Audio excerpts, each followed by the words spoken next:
Well, we will try to conclude with this fourth part of the study of the institution that did not consolidate it, and we will try to fulfill with the approach of such a thorny and complicated theme from which we cannot obviate nor abstract.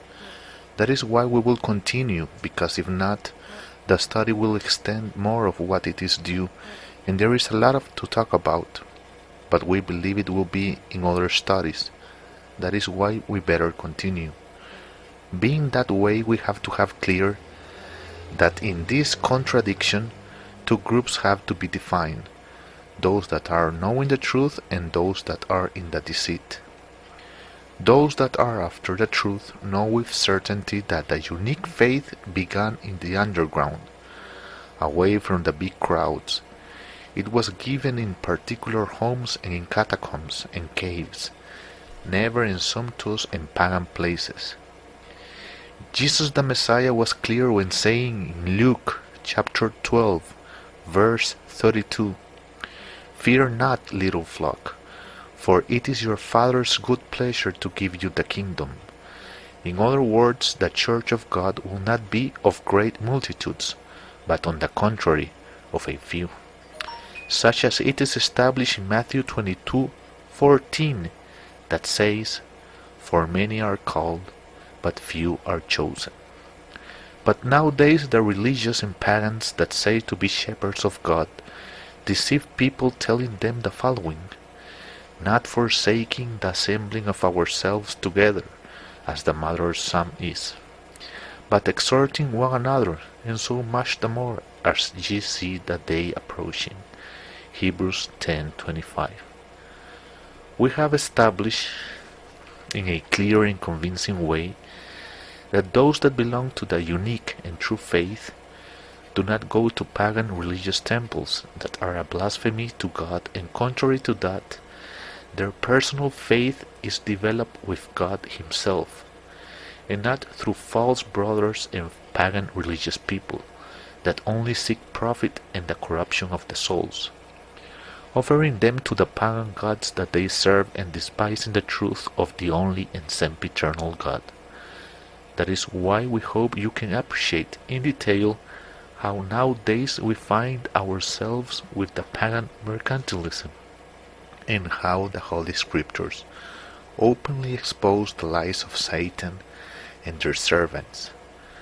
The truth flourishes and shines in so much darkness, because it is really a sorrow, a pity, we will say, a very shameful situation, the fact that the religious, the corrupts, the pagans, and the greedy ones had in between quotation marks "in the name of God" raised big temples and ministries at the expense of the poor people that they have commercialized, with the deceit, with the lie, with the falsehood, that is the will of God. But we have studied this extensively, and you have been able to corroborate by yourselves that is a deceit, and that this issue of the deceit is a very complicated thing, is a theme that deserves many studies, lots of discussions, lots of questionings, because what we have nowadays has nothing to do with God. The same as when Jesus the Messiah came to the earth and had to face the religious people of his time and the corruption of the faith of his time, and had to raise new flags and found a new institution. The same way, if the Messiah were to come back to the earth, he will have to face once again these religious groups, because it is shameful, sad, and painful to see how they have corrupted the faith. It is an extraordinary thing, a terrible thing, a unique thing. How is it possible that today people are being deceived extraordinarily, in massive quantities, in a scandalous way, and do not take a little bit of time to analyze, to investigate, to find out, to verify, to corroborate, if where they are and if what they practice comes from God and is the will of God. Because the core of the issue here is, what is the will of God?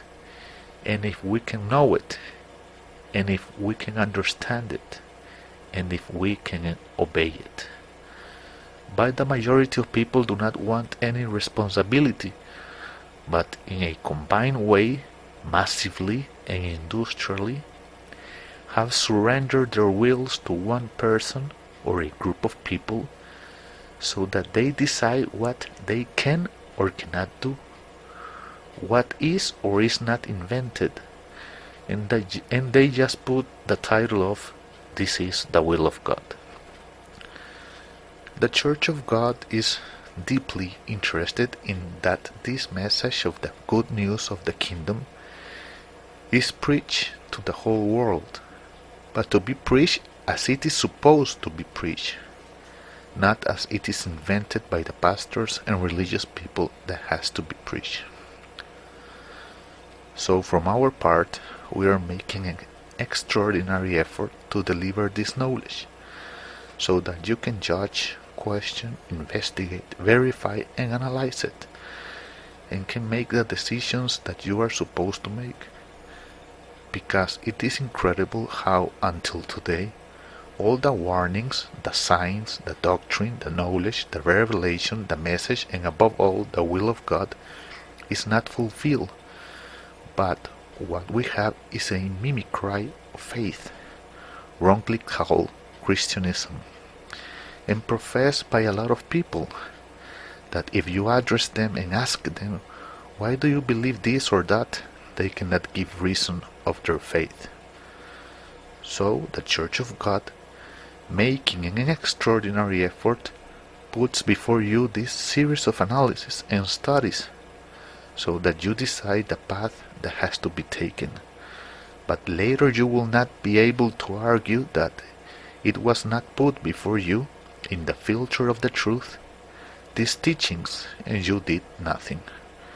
Because we consider that it is not possible that after hearing what has been said, studied what has been studied, warned by the words of the Messiah and seen the historical context, you do not want to make a decision on this matter. From our part, we consider that the study is pretty well sustained. We have addressed this teaching not in the way we would have liked because of matters of time and space, but we believe we are leaving the pillars and the foundations that will serve for future discussions, analysis, teachings, messages, and that we can contribute in some measure, that you can escape from where you are captive, that you can free yourself from where you are prisoner, because that is one of the messages that the Messiah carries, freedom to the captives. So we consider that the debate must continue, and we have to keep questioning why an institution did not consolidate it, but regretfully those that were to participate in the construction and edification of it ended up corrupting it. And time demonstrated to us that the corruption arrived to extremes that until nowadays are outrageous. One day we will give ourselves the opportunity of studying the history of the Church, so that you can have a more ample context of what we are talking about. But we consider that what we have addressed until now has already allowed or allows you to have a clearer perspective of what is the core of the issue. Why is this theme so important and vital? Why the institution or the institutions did not consolidate it? Who are the ones guilty? And why did they commit these mistakes? Even though we repeat once again, the words of the Messiah are clear and should have been obeyed to the letter, but all the contrary occurred. So we live in the environment, in the imaginary, the concern, the question of what you have to do with this knowledge. and we consider that the Church of God makes its contribution, a little one but necessary for the clarification of things. Once again, the Church of God invites you to visit the webpage, and the address is churchofgod.tk, where you can download some material, some teaching. There are some studies if you want to receive them by email. There you can make your request. There you can find the Facebook pages. Also, we provide to you our email, which is the last church 7 in number, okay, gmail.com, where you can write and comment regarding the different themes of the faith. Thank you very much.